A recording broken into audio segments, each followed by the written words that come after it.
A very nice and good day, everyone.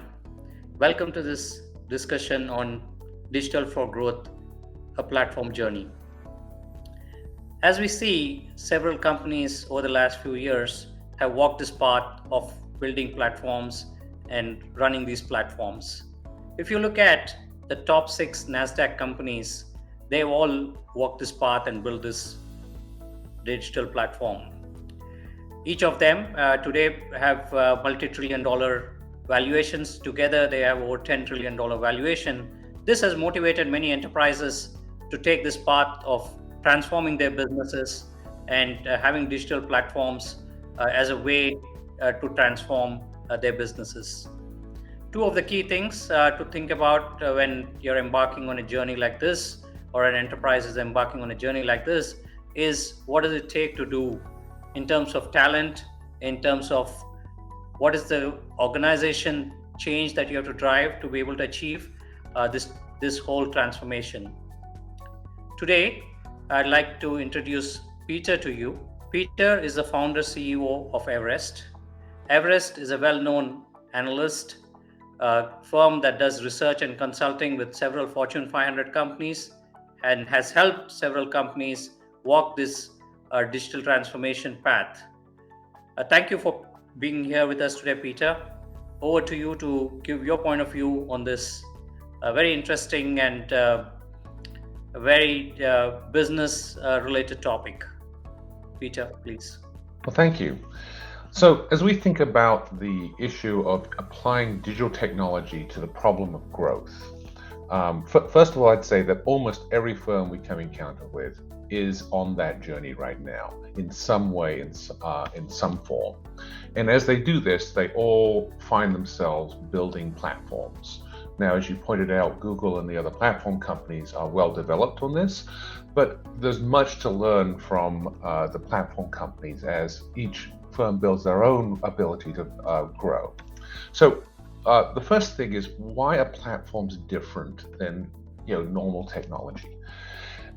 They drive a much more intimate relationship with the business and with their customers. So what they're doing here is we're using technology to compete, and so it fundamentally changes the way businesses run and the kind of relationship we have with our customers. Now, this is important because it also changes how we have to operate them. The first issue you uncover as you start to run a platform is they start to evolve exponentially faster than traditional technology. They constantly change, and that change is driven by that intimate relationship and the need to keep changing and competing. Now, the second aspect around this is that they can't tolerate technical debt like your traditional tech stacks. They need to constantly be reworked because they're highly dependent into the business. So this trajectory of change is very, very different when you compete with the technology. And that then drives many, many other aspects that we've just talked about that are different in platforms than there are in traditional business or traditional tech stacks. One of them is, or the most important, is the level of investment. Typically, the investment in a normal tech stack is an ROI, return on investment. You've got a lot of constraints, but in a platform, investment is constant and much more significant. The other aspect is the amount of talent that is required to support this. You need just a lot more. So historically, when we would build an application suite, we might put 100 engineers onto it. A year later or 2 years later, we might complete that and take those engineers and put them on another project. In a platform, you put 100 engineers on it. A year later, you start competing with it. Not only do you need those same 100 engineers, but you probably need 200 more. The year after, you need perhaps 1,000 more. We have many, many instances as companies get into this competition situation where they started with a few hundred. They're now saying we need 1,000, and the next year we will need 2,000 more. This is just completely different. So again, a very different world we're moving into as we engineer and build these really compelling, exciting technologies that help us compete, but really require a different mindset to drive them forward. Thank you, Peter. Our experience has been very similar, helping our customers, partnering with them and building out these platforms. To start with, they seem to be lower in complexity from a tech stack perspective, but that certainly increases. The business needs to adapt, and the platform is the way to implement those changes.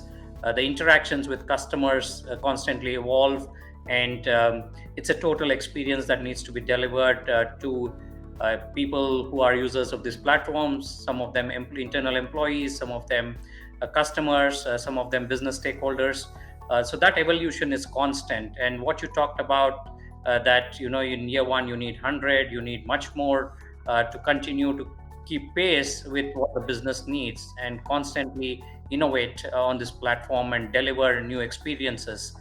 We've had a lot of customers in our traditional, what we call software internet space, who are the first movers in building these platforms. But today we see many companies, like you said, most enterprises are walking this path in our medical devices businesses, in several of the telecom OEM and many others in our industrial customer segment and manufacturing segments. It's become very pervasive. And certainly the talent that's required is a significant ask of customers and their own enterprises to build and retain the knowledge and the people while they go through this path. So Peter, if you can throw some more light on how you've seen enterprises and people you consult with manage this technology and talent challenge, Peter. Thank you. So as we've been talking, this sort of rate of change really challenges our traditional ways we operate and think about supporting technology. And I alluded to this early, it's the requirement for a persistent team. So this comes back to this intimate knowledge. Not only do we have to have those engineers, but the learning curve they have in assembling the platform, their depth of knowledge, is vital to keep it moving going forward. So we need to have the same team, okay? And then we need to add more to that. This creates a huge challenge for every firm. An example of that was I was talking with a Google executive 5 years ago, and they were telling me how they had really unlimited access to talent. Today, that same executive, in talking to them, is desperate to find new talent. And it's because the consumption of their platform has just become exponential in terms of the requirement of that. So these persistent teams then cause you to have to rethink how you go about assembling this.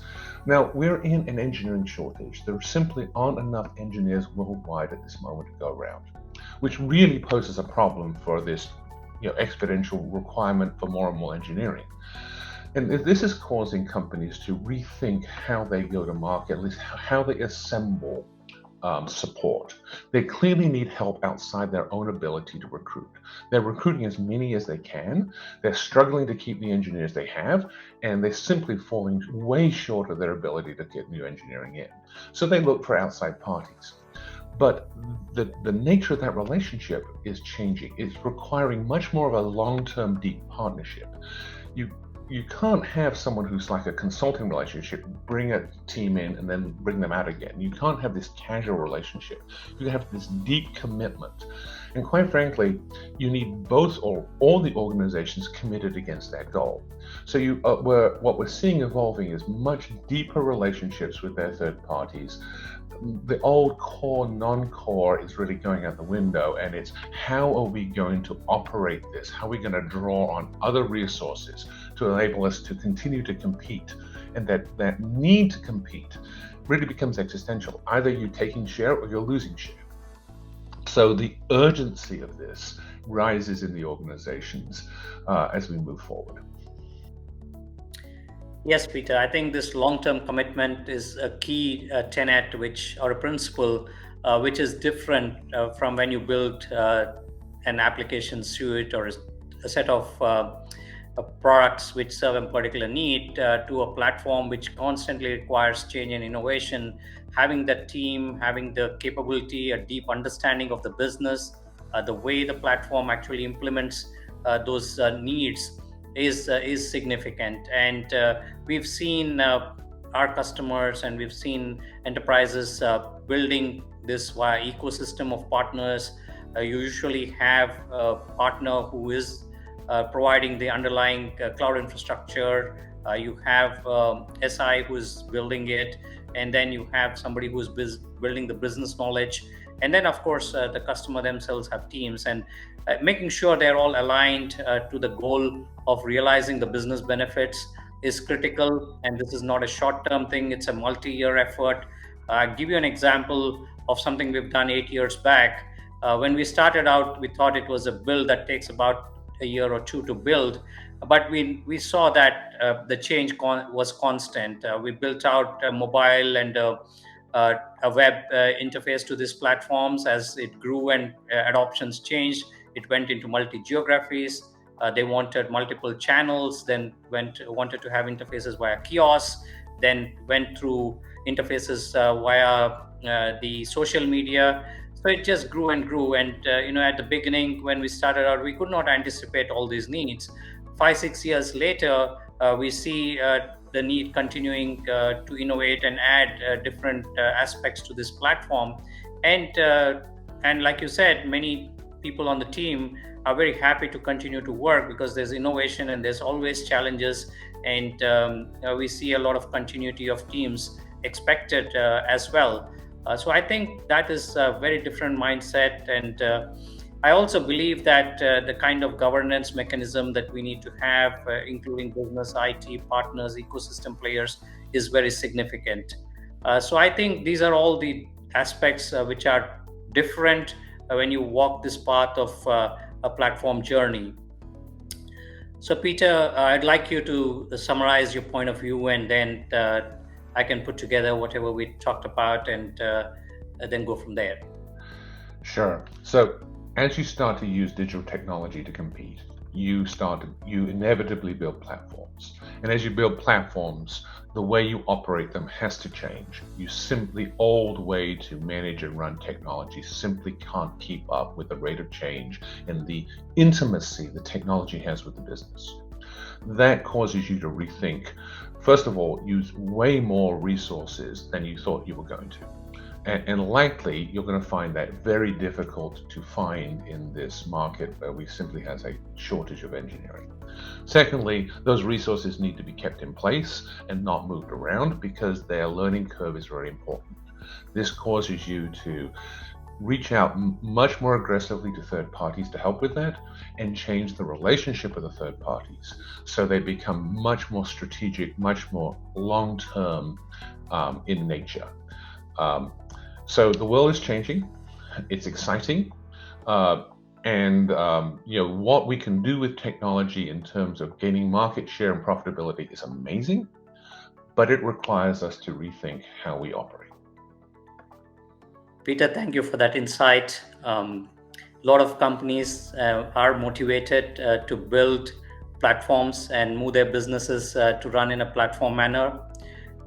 The enterprise value is significant. We've seen firms almost double. Even product firms have doubled their valuations by moving through this path, the 4x to 5x that you typically see with products. Today with platform companies, you see anywhere between 8 to 10x in terms of their valuation. So they're very motivated to do this. But doing this is not trivial. Digital for growth is a big agenda. Building platforms is significant. It takes a lot of talent. It takes a lot of effort. It is important to leverage ecosystems to build these platforms. It is not once done. It is continuous change and innovation that is required. Keeping teams that have started through the journey is very critical. They build a lot of knowledge, and that's important as the platforms evolve and innovation goes in. Overall, it is a very rewarding experience, and I'm sure there'll be a lot of interest for people to walk this path. So thank you, Peter, for your time, and thank you everyone for listening in. Really appreciate that.